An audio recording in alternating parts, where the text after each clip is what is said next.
All right, folks, I'm ready to continue on. Did anybody think of anything you'd like to ask me while we were on break? Yeah.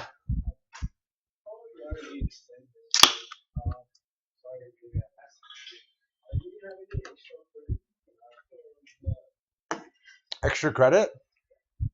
No. Other questions?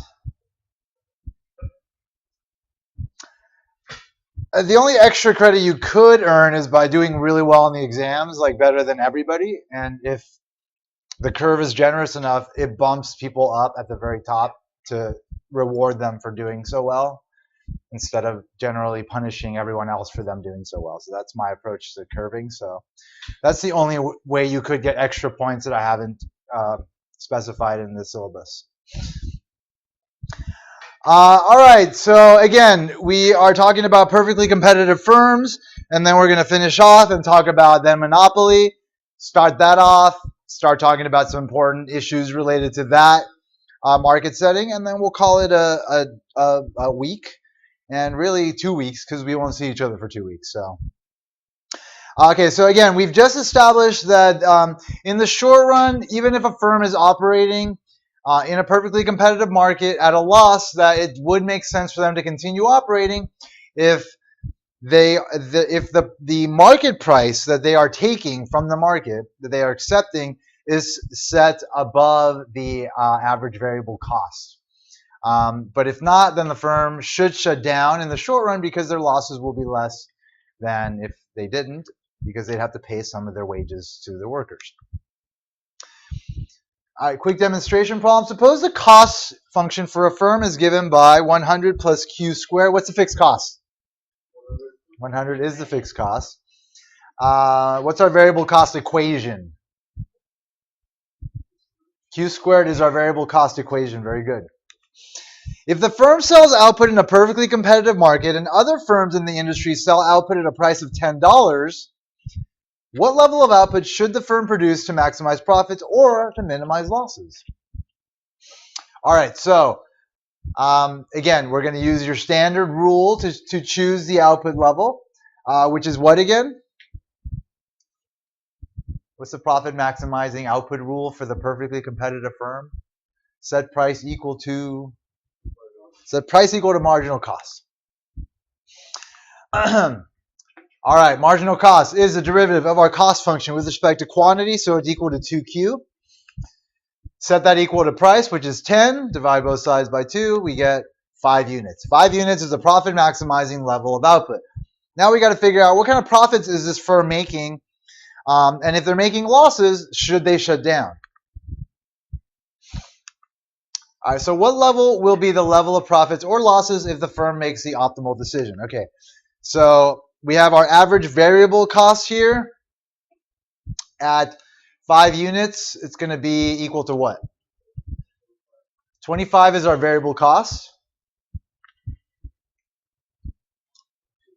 Divided by 5 is equal to 5, right? So our average variable cost is equal to 5, which is below the price. Will the firm shut down even if they are making losses?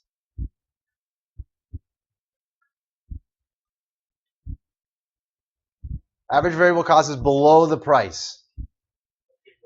Keep going, right? Because the price is above the average variable cost, so they are covering at least the wages they need to pay. The only time they should shut down is if the average variable cost is above the price, which means they aren't even covering their wages with their revenues, which means that they would incur a smaller loss if they shut down and just paid their fixed costs. So again, average variable cost is Q squared divided by Q, which is equal to Q, which is $5. Price is 10. 10 is greater than 5. The firm should produce 5 units. Here's our profit. Price times quantity minus CQ star. So we've got price times quantity, 10, quantity 5, $50 our revenue, minus 100 minus 5 squared, which is 25. So we see that the firm is operating at a loss here. They're operating at a loss of $75.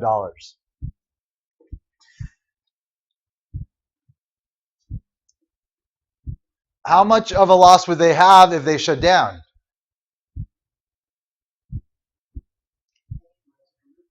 minus 100. Their fixed costs, right? They still have to pay for their fixed costs. So the fact that they are operating minimizes their losses, because even though the price is below the average total cost, it is above the average variable cost. All right, the short run firm and the industry supply curve. So given this rule that we now understand for the firm, we can identify what their individual firm supply curve looks like. So here we've got marginal cost again. Here we've got average variable cost. The profit maximizing perfectly competitive firm produces the output at which price equals marginal cost.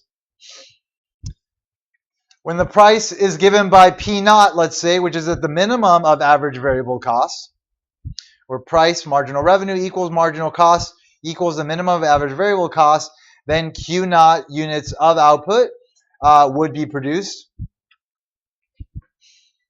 At that point, their price is exactly equal to average variable cost. So that is like the point of indifference, essentially. Like whether they should shut down or not, they're indifferent because either way, their fixed costs are all they're paying for. When the price is P1, the firm produces Q1 units of output. So again, the price would change if, again, things are happening in the market as we normally would think of things happening in the market, shifting supply, shifting demand. That's going to move the price up and down, which the firm will take and not be able to affect, right? So if something caused the price to go up, if the price went up, the firm set their price equal to marginal cost here, which means that they would produce Q1 units of output. When the price falls below the average variable cost curve, the firm produces 0 units. So if it were to fall anywhere lower than this, the firm would shut down because, again, it does not cover the variable cost of production. To ensure the firm will produce a positive level of output, price must be above the average variable cost curve, which gets us to the principle, the firm's short-run supply curve. The short-run supply curve for a perfectly competitive firm is its marginal cost curve above the minimum point of the average variable cost curve. So at the point where marginal cost crosses average variable cost, its minimum, is the point at which its supply curve begins. Below that point, its supply curve would be here, representing the fact that any price below that, they would not supply at all. So this is the individual firm supply curve. The marginal cost above the minimum of the average variable cost. So partly now it starts to become relevant why I keep telling you the same story behind the cost curves and how they're related, because that, you start to get insights from them as we move through these various market settings. The first one, again, being perfect competition, and now we can identify what the individual firm supply curve is. This is not the market supply curve. This is the individual firm supply curve. The market supply curve is a supply curve that we see in the supply-demand framework that we've been looking at earlier in this course. All right, so the market or the industry supply curve is closely related to the supply curve of individual firms in a perfectly competitive industry. So let's say we're talking about coffee bean industry. This is Mr. Silva. He produces coffee beans. This is his individual supply curve. It's his marginal cost above his minimum of his average variable cost curve. This is Mr. Liu's individual supply curve. It's his marginal cost curve above his minimum of his average variable cost curve. The amount a firm will produce at any given price is determined by its marginal cost above the minimum of average variable cost. The horizontal sum of the marginal cost of all firms determines how much total output will be produced at each price. So if we look across each price and see how much each individual firm is willing to supply and add those together, we will get to the market supply curve. So in this case, at $2, Silva is willing to supply 3 pounds of coffee. Liu is willing to supply 2 pounds of coffee. So the market supply at $2 with only these two firms operating is equal to 5 pounds of coffee. So that's how we get from the individual firm supply to the market supply. Let's say we have a more realistic example with 500 firms that are identical. So the figure illustrates the relation between individual firm supply curve, which again is its marginal cost curve above its minimum of its average variable cost, and the market supply curve, S, for a perfectly competitive industry composed of, let's say, 500 firms. So when the price is $10, each firm will produce 0 units, and thus total industry output will be 0. When the price is $12, each firm will produce 1 unit. And so at the market, since all the firms are exactly the same and they all have the exact same marginal cost curves above their minimum of their average variable cost, which represents their individual firm supply, they will each supply 100. They will each supply 1 multiplied by 500 represents 500 units being supplied at a price of $12 for this market. So the total output produced by all 500 firms at $12 will be 500 units. Notice that the industry supply curve is flatter than the supply curve of an individual firm, and that the more firms in the industry, the farther to the right the market supply curve will be. And that has to do with the fact that market supply tends to be more elastic than individual firm supply. Market supply tends to respond more to price changes than individual firms do, because again, individual firms are sort of locked into their short run situations and they can only do so much given their limitations. All right, so that's the short run decision. Let's talk about long run decisions. Again, in the short run, if firms are operating at a loss, they'll continue operating if the price is above the average variable cost. If not, they'll shut down. But they'll still have to pay their fixed costs, which they can then get rid of in the long run. The long run is the time period in which you can get more fixed costs or get rid of your fixed costs. It's the period in which all inputs are variable. All right, so here is a situation where we have the market, downward sloping demand, upward sloping supply, setting an equilibrium price. And that, again, is the horizontal, perfectly elastic demand curve for the individual firm.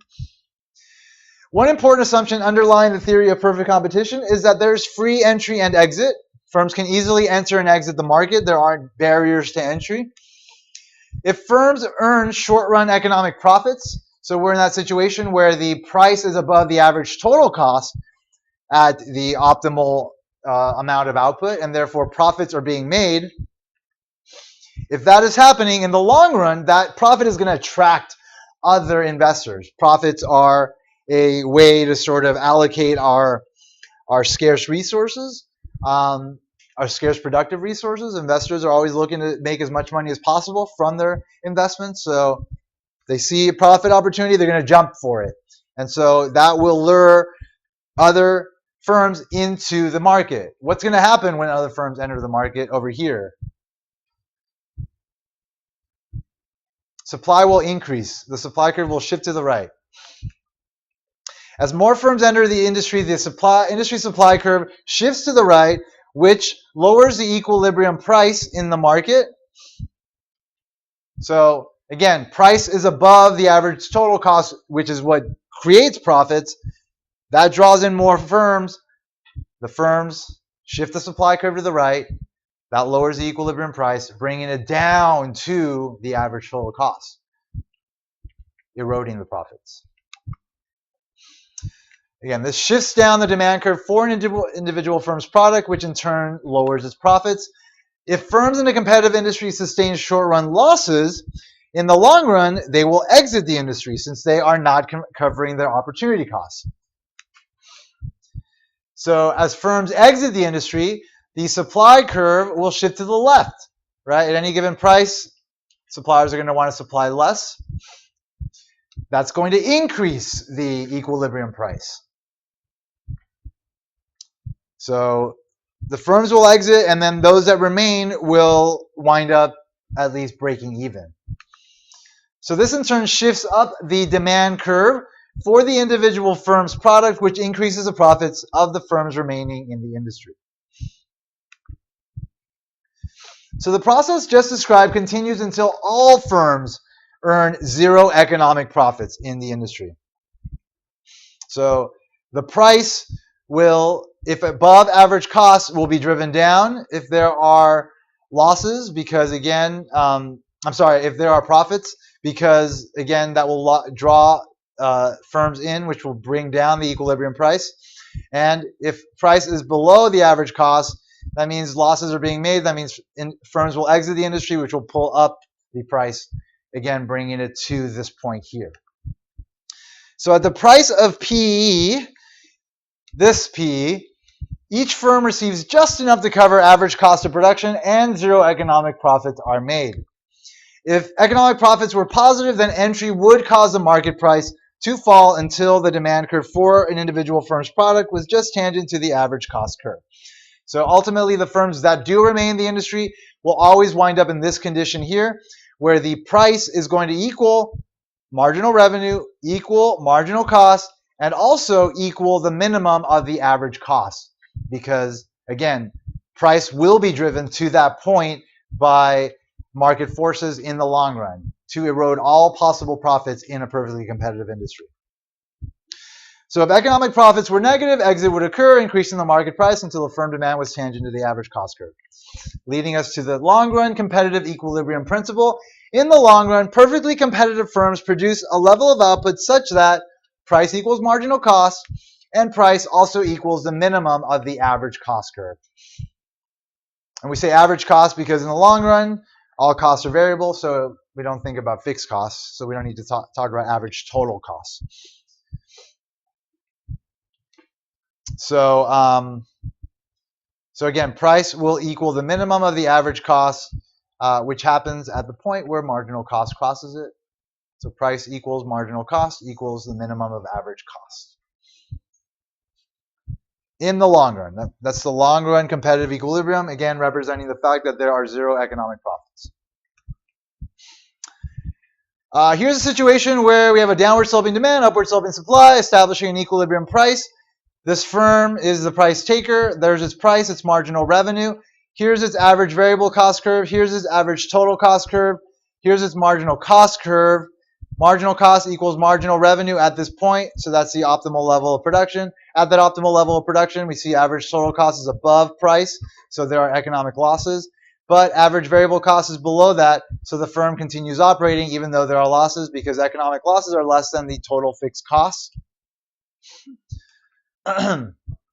If they were to shut down, they would have to, of course, pay for this red box and this blue box. That's the fixed cost, the difference between average total cost and average variable cost.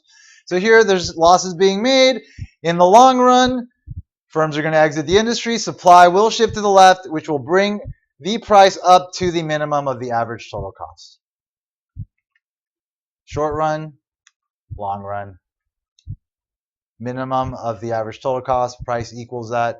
So the minimum of the average total cost is known as the break-even price. That's what it's known as.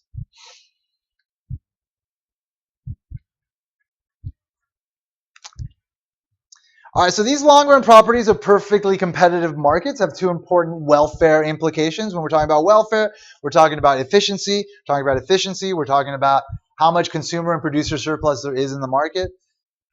What we're saying here is that in a perfectly competitive firm, in a perfectly competitive market, that efficiency is at its maximum.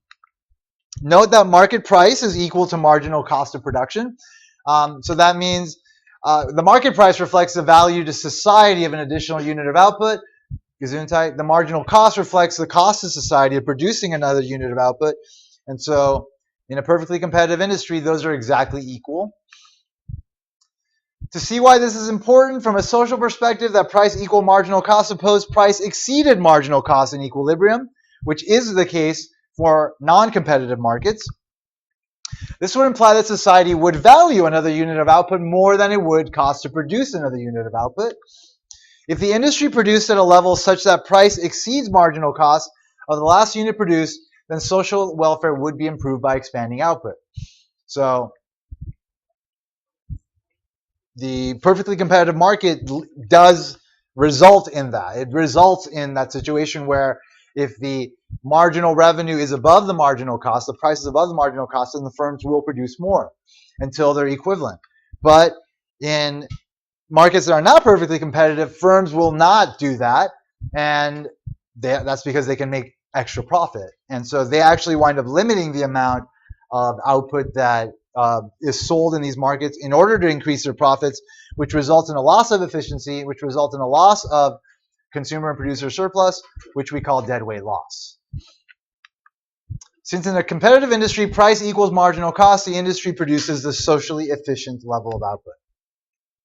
The second thing to note about the long-run competitive equilibrium is that price equals the minimum of the average cost curve.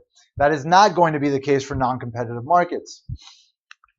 So this implies not only that firms are earning zero economic profits, meaning that they're covering their opportunity costs, but also that all economies of scale have been exhausted. Economies of scale, decreasing average costs. So they have produced enough to the point where they have minimized their average cost of producing.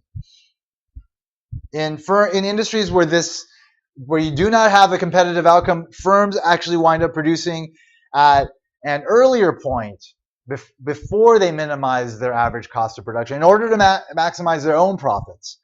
But by doing that, they are sacrificing the ability to actually produce things at a lower cost, which will benefit society as a whole, because we will wind up paying less for things and being able to produce things at a cheaper cost. So that's known as excess capacity. So in perfectly competitive markets, there's no excess capacity. All opportunities to minimize the average cost of production are being exhausted. There's no way to produce the output at a lower average cost of production. All right, now let's jump to the opposite end of the spectrum, where things are a lot worse for society, but really good for firms, and that is the monopoly setting. So monopoly refers to a situation where a single firm serves an entire market for a good for which there are no close substitutes. So the good that's being sold is something that's unique that people cannot substitute away from to other goods. They essentially have no other options. They are going to buy the good no matter what, because that's the only option they have if they want to buy it. So firms have what's called monopoly power in these industries. In determining whether a market is characterized by monopoly, it's important to specify the relevant market for the product. So we have to specify exactly what we're talking about. We talked about issues relating to defining markets in the last chapter when we were talking about like using concentration ratios and Herfindahl-Hirschman indexes specifically to sort of gauge how competitive a market is. And depending on how you define the product class, you can either define the market more broadly or more narrowly. And in that way, you can either reflect a greater market share by firms or a smaller market share. So this is the same sort of idea here. Some utilities, such as electric or water companies, are local monopolies only. So if you think about certain utilities that are the sole sellers, they are the sole sellers maybe in a small region, but maybe if you look at a wider region, they do face competition. So it depends on how you define the market sometimes. When one thinks of a monopoly, one usually envisions a very large firm, but that need not be the case. A monopoly can be just like the only gas station in, a 30-mile radius, along a really barren stretch of highway. So the relevant consideration is whether there are other firms selling close substitutes for the good in a given market. With only one producer in the market demand curve is the demand curve for the monopolist product, as opposed to the perfectly competitive market where you had that market demand curve intersecting the market supply curve, establishing an equilibrium price, which then established the demand curve for the individual firm. The monopoly, the single firm is the industry, it is the market, and therefore the demand they face is the downward sloping demand curve, reflecting the law of demand. As prices go up, people buy less. As prices go down, people buy more. Since all consumers in the market demand the good from the monopolist, the market demand curve is the same as the demand for the firm's product. In the absence of legal restrictions, the monopolist is free to charge any price for the product, but they have to, of course, adapt to demand conditions. Like, they can charge any price, but they have to accept the fact that as they charge different prices, that quantity demanded will change because they'll be moving along their downward sloping demand curve, which is different than a competitive firm that can move along their demand curve and supply as much as they want. Because again, they cannot affect the price, and so it doesn't matter how much they're selling. They're just going to sell it all at the same price. So again, this doesn't mean that the firm can sell as much as it wants to at that price. Given the price set by the monopolist, consumers decide how much to purchase. If the monopolist sets the price, let's say relatively low at P1, then Q1 units of output will be demanded. If the monopolist can also set the price high at P0, and in that case, then their quantity demanded will drop to Q0. In summary, the monopolist is restricted by consumers to choose only those price quantity combinations along the market demand curve. The monopolist can choose a price or quantity, but not both. The monopolist can sell higher quantities only by lowering the price. If the price is too high, consumers may choose to buy nothing at all. All right, so let's talk about sources of monopoly power. What allows firms to have this ability to charge whatever they want, to basically define the market for themselves? So there's 4 primary sources of monopoly power. One or more of these sources create a barrier to entry that prevents other firms from entering the market to compete against the monopolists. So the first one is economies of scale, decreasing long-run average cost of production. And that has everything to do with their technology. So the source is technological in nature. Remember, costs reflect their productive, the nature of the production process that a firm has. So economies of scale exist whenever long-run average costs decline as output increases. And diseconomies of scale exist whenever long-run average costs increase as output increases. For many technologies, there is a range over which economies of scale exist and a range over which diseconomies exist. We talked about this in chapter 5 at the very end, when we sort of tracked that sort of path of a firm as they changed their amount of capital, jumped from one average total cost curve to another average total cost curve, but ultimately moving along this like long run path where long run average costs were decreasing at first, they had economies of scale, and if they got too big, they wound up in the diseconomies of scale range, in which their average cost of producing would go up in the long run no matter what, because they were getting way too big. It's possible for firms just to get too big. So here's an example where, let's say, the relevant range of output, which is Q star, that's how much is being demanded in this market, occurs over the decreasing portion of the average total cost curve, and therefore there are economies of scale for this firm. So let's say it's a gas station we're talking about. A gas station may be a monopolist in a small town located several hundred miles from another gas station, whereas a gas station situated in a large city is unlikely to be a monopolist. The demand for gasoline in a small town typically is low relative to Q star. So it might be QM. So QM might be the amount that is being supplied in the market. That is what people are demanding. So this is the amount of output that will minimize average total cost. If the firm were to produce any more than that, then they would reach the diseconomies of scale range. But fortunately, that's not the case. They get to enjoy economies of scale. All right, so in large cities, the demand for gasoline is large relative to Q star. So in large cities, this would result in several small firms operating in this market, because it wouldn't make sense for a large firm to operate, because they could easily get into that range of their average cost increasing. So here we've got economies of scale. This is how much output this one sole firm produces. If another firm were to enter this market and divide up the amount of demand that there is in the market, then the average total cost of producing would go up to this point here for both of them. They would have to divide up that monopoly quantity by both firms, both of them producing QM divided by 2 output, at which the average cost of producing would be above the amount that people are willing to pay for the good. And so in this situation, it makes sense for there to be only one firm operating in this market. And so this is a situation under which we have what's called a natural monopoly.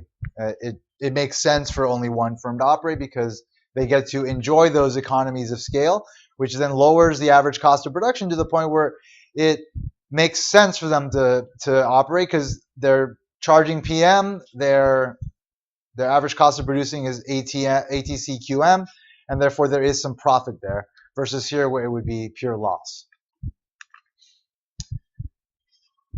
All right, another potential barrier to entry is economies of scope. We talked about economies of scope at the end of chapter 5. Economies of scope exist whenever the total cost of producing two products within the same firm is lower than when the products are produced by separate firms. So it's cheaper to produce Q1 and Q2 jointly. We talked about this. We looked at the multi-output cost function. And there's a certain condition that you need to know that basically establishes whether or not the firm can exhibit economies of scope. You should go back and remember. I'm not going to go over it in the abstract now because it's too detached from reality at this point to make any good points. Anyway, so pharmaceutical companies often enjoy these economies of scope. Again, being able to produce things cheaper when they produce them together rather than separately.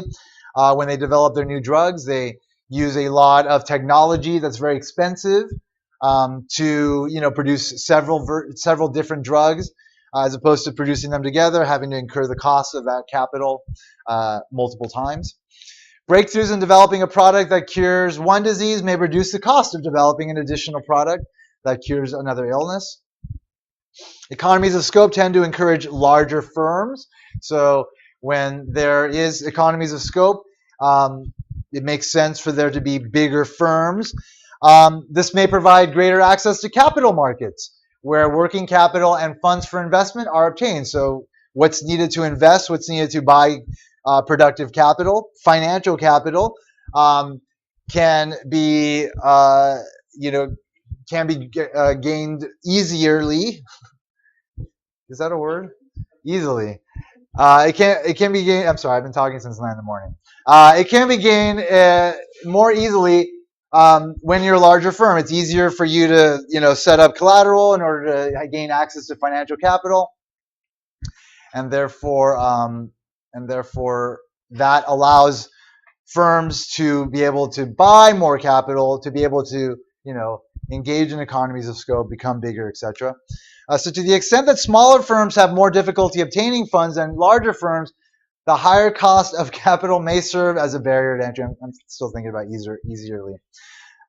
Anyway, in extreme cases, economies of scope can lead to monopoly power. So in extreme cases, you will get firms big enough that, again, they'll have access to financial capital in a way that other firms will not, and therefore they will not be able to enter markets to compete. Another potential source of monopoly is cost complementarity. Another thing we talked about at the end of chapter 5, they exist in a multi-product cost function when the marginal cost of producing one output is reduced when the output of another product is increased. When an increase in the output of product 2 decreases the marginal cost of producing output 1, the most simple case we talked about was donuts and donut holes. If you're producing them together, then the extra cost of producing a donut hole will go down when you're producing also, donuts. So multi-product firms that enjoy cost complementarities tend to have lower marginal costs than firms producing a single product. Again, producing things together lowers marginal cost. If a firm has a lower marginal cost of production, that gives them a cost advantage. And if that cost advantage is big enough, then it will create a barrier to entry. This gives multi-product firms a cost advantage over single product firms. In the presence of cost complementarities, firms must produce several products to be able to compete against a firm with lower marginal costs. So they have to do the same thing. And if they're not able to or willing to, then they won't be able to enter the market, which might just leave one firm dominating the market.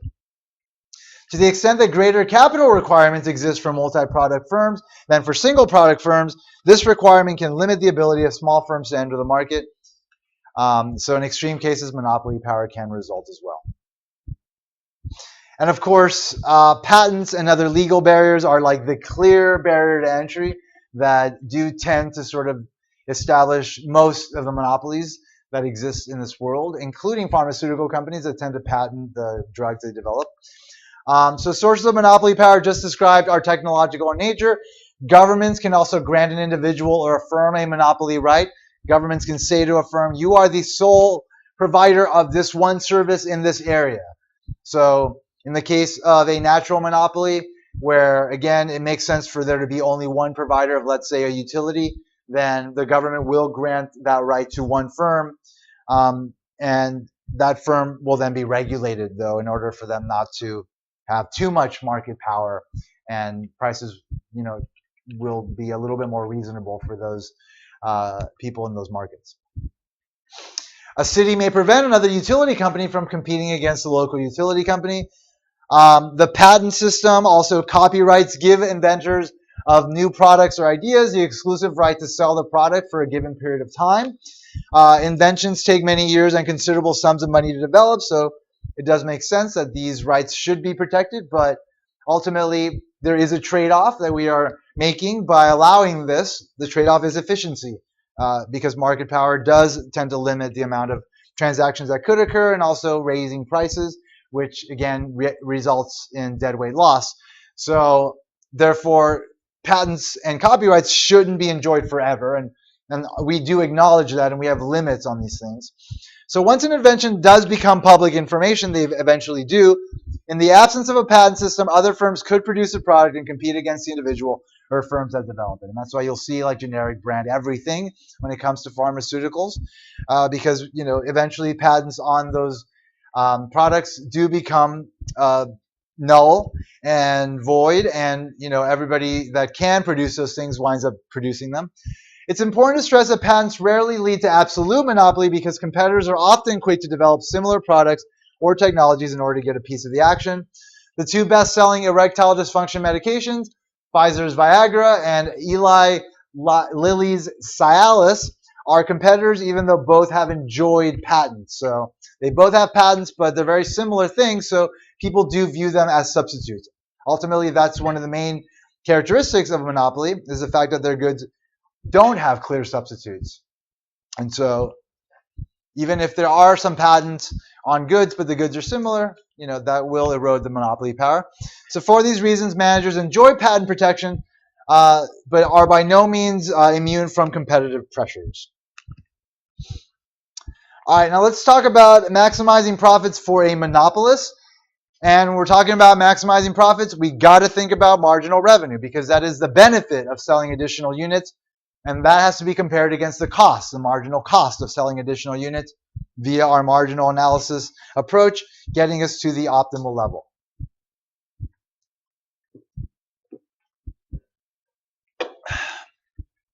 In Chapter 3, we learned that a linear demand curve is elastic at high prices and inelastic at low prices, right? So people are very sensitive to changes in price when prices are high, and they're not very sensitive to price changes when prices are low. So here's the revenue curve. The revenues tend to increase over the range where price is elastic and price is being dropped, versus over the range where demand is inelastic and prices are being dropped. That's the range over which total revenues will decrease via the total revenue test. So as output is increased above zero, demand is elastic, and increase leads to an increase in total revenue. This follows from the total revenue test. As output is increased beyond Q naught, this level that maximizes revenues, which again corresponds to the point on the demand curve where demand is unit elastic.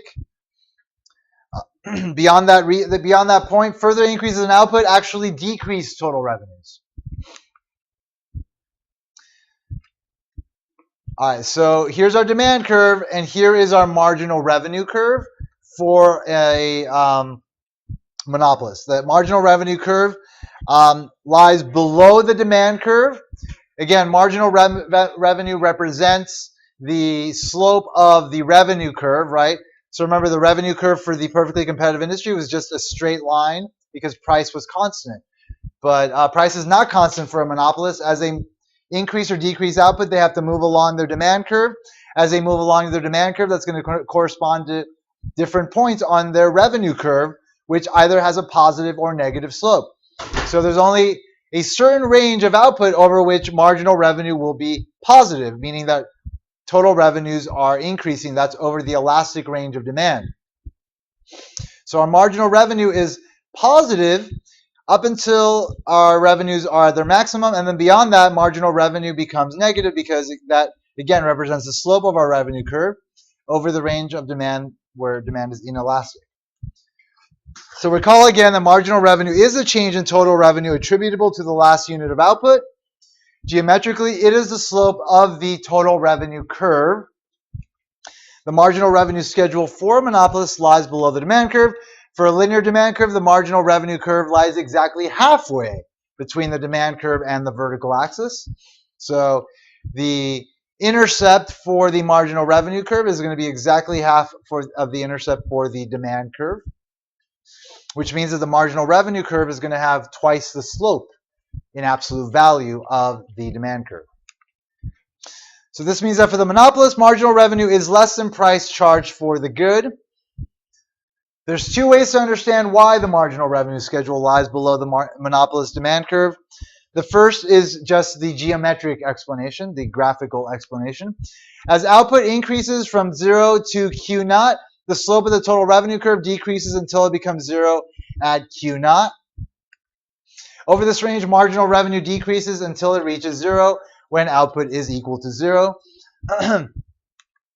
As output expands beyond Q naught, the slope of the total revenue curve becomes negative and gets increasingly negative as output continues to expand, as I already mentioned, which means that, again, the marginal revenue is negative. So that gets us to the monopolist marginal revenue formula. The marginal revenue of a monopolist is given by the formula marginal revenue equals price times 1 plus the elasticity of the own price elasticity of demand over the own price elasticity of demand, an equation we also encountered in chapter 3. Where again, E is the elasticity of demand for the monopolist product and P is the price charged for the product. Quick demonstration problem again to kind of highlight the relationship between price and marginal revenue as they relate to elasticity. So we're supposed to show if demand is elastic, say elasticity is -2. Again, we say demand is elastic when the magnitude of elasticity is greater than 1 in absolute value. So show that if that happens, marginal revenue is positive but less than price. Show that if demand is unitary elastic, meaning elasticity is equal to 1, marginal revenue is equal to 0. Finally, show that if demand is inelastic, marginal revenue is negative. So setting our elasticity equal to -2, meaning we have elastic demand, meaning that we're at the higher range of the demand curve where prices are high. Setting that equal to 2 in our formula yields this expression here. So we're going to have 1 minus 2, that's going to equal -1 over -2, so that's going to equal 1/2. So that's going to tell us that marginal revenue is going to be 1/2 of the price when the elasticity is equal to 2. So when demand is elastic, marginal revenue will be half the price. It's positive but less than the price. Setting it equal to 1, the marginal revenue formula tells us that, again, in this case, you're going to have 1 minus 1, which is 0, divided by 1. So therefore, marginal revenue will be 0. Again, corresponding to that point where total revenues are at their maximum. Thus, when demand is unitary elastic, marginal revenue is 0. Setting our elasticity equal to -0.5 in the marginal revenue formula, that's going to yield 1 minus 0.5, so that's 0.5 divided by -0.5, so that's going to equal -1, which means that price is going to equal marginal revenue, but it's going to be negative. Again, when you're in the inelastic portion of demand, marginal revenue becomes negative. And it's going to be less than price because, again, price is, so you're going to have a negative value by dividing both sides by negative. So marginal revenue will be negative and less than price because price is positive. All right, so an alternative explanation for why marginal revenue is less than price for monopolists is as follows. Suppose a monopolist sells 1 unit of output at $4 per unit for a total revenue of $4. If the monopolist produces 1 more unit of output, then revenue will increase by less than $4 because they have to move along their demand curve. To see why, note that the monopolist can sell one more unit of output only by lowering the price from, let's say, $4 to $3. So by lowering the price from $4 to $3, that means they sell more, but they are charging $3 for both units. So they're charging less for the first unit than they were charging. So the extra revenue they gain by selling an additional unit is not just the price of that additional unit. They have to also subtract what they lose from the unit they had to lower the price of in order to be able to sell more. Because again, because the industry, they define the industry, they have to just work along that demand curve, that downward sloping demand curve, and are beholden to the law of demand. So the price reduction necessary to sell one more unit lowers the price received from the first unit from $4 to $3. The total revenue associated with 2 units of output is thus $6. And so before, the total revenue was equal to $4, so the marginal revenue is going to equal $2. The change in revenue due to producing one more unit is therefore $2, which is less than the price charged for the product. Since the price a monopolist can charge for the product depends on how much is produced, if we let P of Q represent the price per unit paid by consumers for Q units of output, and we know that that's called the inverse demand function because price is a function of quantity, then our linear inverse demand function will be given by this expression here. It's going to have some intercept and some slope. So the way to derive your marginal revenue is really easy. You don't have to multiply this by Q to get revenue and then take the derivative to get your marginal revenue. All you have to do, if you know that with a linear demand curve that the marginal revenue has a slope that's twice as steep, you just have to double the slope in absolute value of your inverse demand function to get your marginal revenue function. So the monopolist marginal revenue for the linear demand function, A plus BQ, marginal revenue is given by A plus 2BQ. So it's a shortcut. It's an easy way of just getting to your marginal revenue without having to, again, get your revenue function and then take the derivative. Like if you know how this all works when we're talking about a linear demand function, which is what we're talking about in this class, then you can just double the slope in absolute value and get to your marginal revenue function. Demonstration problem. Suppose a linear demand function for a monopolist product is given by 10 minus 2Q. What is the marginal revenue function for this? 10 minus 4Q, exactly.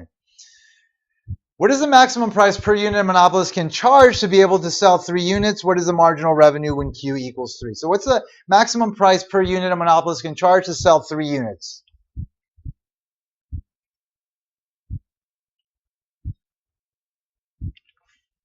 $4, right? Just based on the inverse demand function, just plugging in Q equals 3. That's going to get you to 10 minus 6, which is equal to 4. What is the marginal revenue when Q equals 3? So again, our marginal revenue is equal to 10 minus 4Q. So we need to just plug our quantity 3 into that marginal revenue formula. And that's going to get us to, in this case, negative 2. So our marginal revenue is negative. That means we are over the inelastic range of demand. Therefore, total revenues are decreasing as a result of selling over that range for this monopolist. So we're not going to get any further than that today. We're going to just cut it off there and call it a night. And that's it. I'm going to see you guys in 2 weeks. So like I already told you, take full advantage of this time. Make it worth your while. I want to see some really strong performances when we get back from all of you. Again, we're going to meet that Tuesday. We're going to finish off this chapter. And the following Tuesday, we're going to have our second exam. So keep that in mind. You have plenty of time to get ready for that. Plenty of time to do really well on it. I hope you will do that. And I hope you guys have a great spring break. I'll see you then. Take care.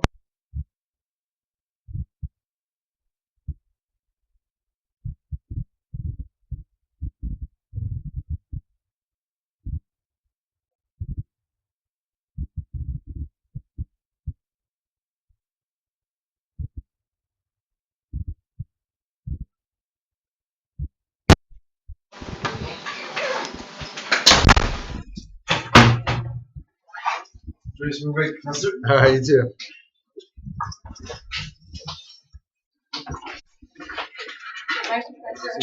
Take care, all of you. I'll see you in 2 weeks. Have fun and work hard.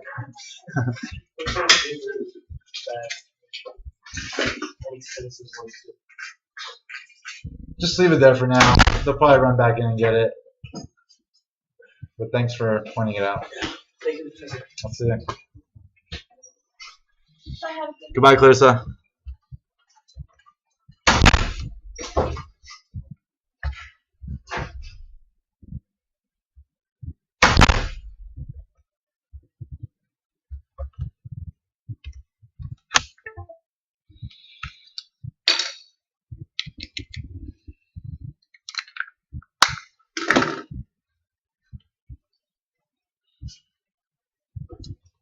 That's fine. Let's go to the office. Let's go to the office.